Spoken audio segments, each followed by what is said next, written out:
Kama ni group O usipite. Group O mwenye iko na alama ya M kwenye mkono yake au alama ya N kwenye mkono yake. Nataka nikufungulie siri 5-6 ambazo ulikuwa ujue.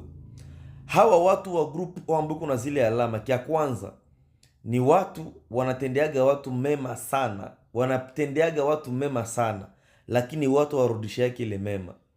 Wakati watu wanataka warudishie mema, wanamuona kama yeye ni mtu mkubwa, hawana kitu ambacho wanaweza kumpatia ama kuweza kumpea. Ya pili ni mtu unaweza kukutana iko uchafu sana kabisa. Yeye pekee anaangalia niko uchafu, lakini mtu mtamuona kwa mbali, anajua huyu mtu yuko na pesa. Na anajua kabisa sina pesa, sina kitu yoyote ndani ya nyumba.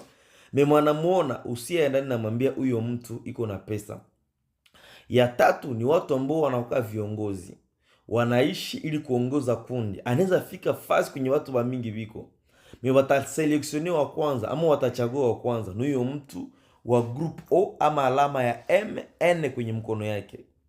Ya ine ni watu wenye magonjwa wazaki kuwakamata. Magonjwa yao sirtu ya mingi inaoka kichwa na tumbo.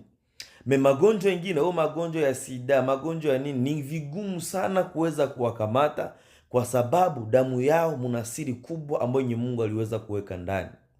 Ya tano ni watu wenye dependre na mtu. Donc wanapiganisha mwenyewe ili aweze kufika kwenye malengo ambayo litaka aweze kufika pamoja na Mungu.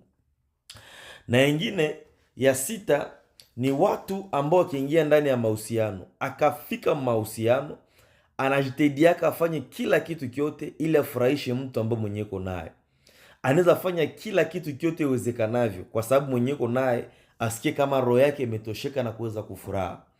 Na ya saba ni watu wenye wanapendake mihali na problema,